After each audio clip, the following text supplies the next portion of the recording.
दोस्तों TDS return हो रहा है रिजेक्ट और आ रही है डिमांड। देख सकते हैं यहाँ पे सेकंड क्वार्टर की रिटर्न को रिजेक्ट कर दिया है और डिमांड क्रिएट कर दी है। ये देख सकते हैं 28,000 की डिमांड बना दी है और डिमांड बनाने का रीज़न ये है कि पेन इनऑपरेटिव था। जो मैंने टीडीएस रिटर्न के अंदर पेन दिखाया उसमें से किसी एक पर्सन का पेन इनऑपरेटिव था, जिसकी वजह से डिमांड क्रिएट हो गई और मेरे ऊपर टैक्स और इंटरेस्ट का बर्डन आ गया। कैसे आप इनऑपरेटिव पेन के केस में रिवाइज रिटर्न फाइल करेंगे या रिटर्न की ऑनलाइन करेक्शन करेंगे और किस हिसाब से आपको चेक करना होगा कि आपकी जो डिमांड क्रिएट हुई है वो कैसे हुई है, आज कंप्लीट बात करूंगा इस वीडियो के अंदर। उससे पहले बताना चाहूँगा जो भी भाई बंधु मेरे चैनल पर पहली बार हैं, इस वीडियो को पहली बार देख रहे हैं, जिन्होंने अभी तक सब्सक्राइब नहीं किया सब्सक्राइब कर लीजिए, साथ ही साथ बेल आइकन पे भी क्लिक कर लीजिए ताकि इस तरह का कंटेंट आपको मिलता रहे। सो दोस्तों देख सकते हैं ये मेरे पास नोटिस आया है और यहाँ पे जो मैंने सेकंड क्वार्टर की रिटर्न भरी थी फॉर्म 26Q के अंदर, इस रिटर्न को रिजेक्ट कर दिया है और डिमांड क्रिएट कर दी है।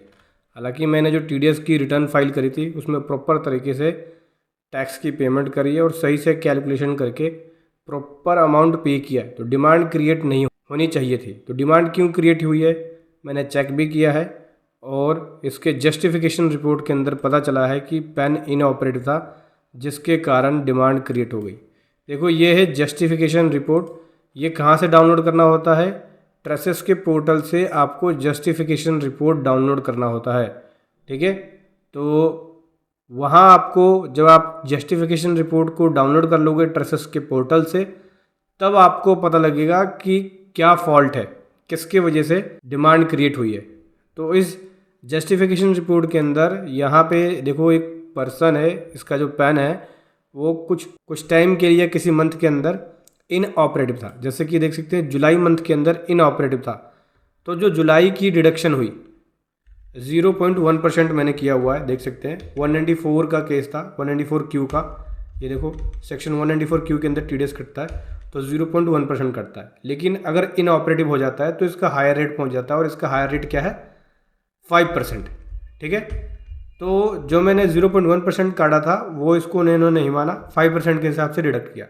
तो 5% के हिसाब से 28,176 बनता है और जबकि 1% के हिसाब से 0.1% के हिसाब से 564 बनता है।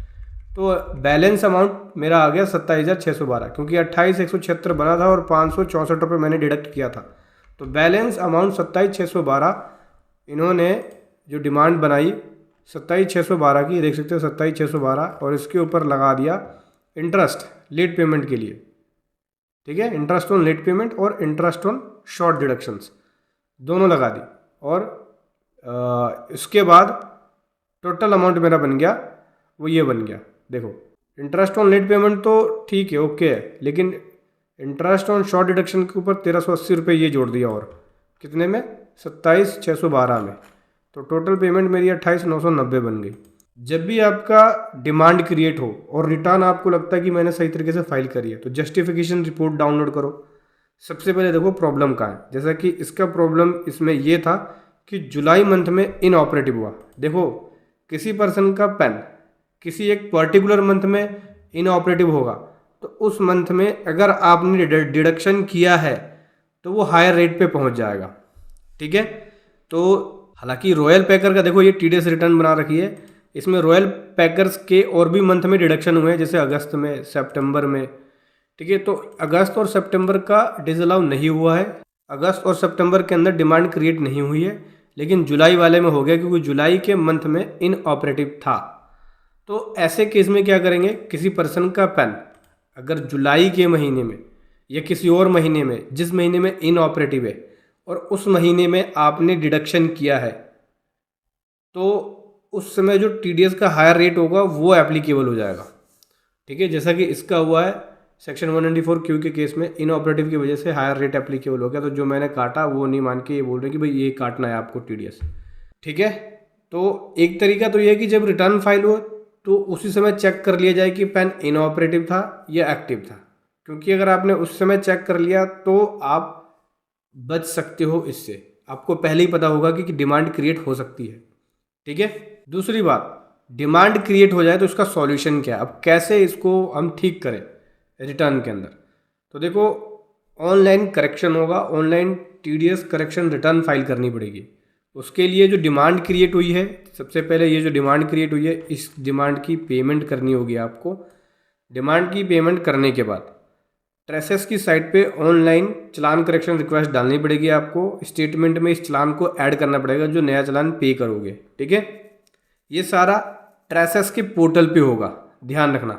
ट्रेसेस के पोर्टल पे ऑनलाइन करेक्शन में जाके आपको चलान ऐड करना पड़ेगा जो चलान जमा कराओगे। तो सबसे पहले चलान जमा कराना है, फिर ट्रेसेस के पोर्टल पे जाके उस चलान को ऐड करना है, ऑनलाइन करेक्शन रिटर्न फाइल करनी है।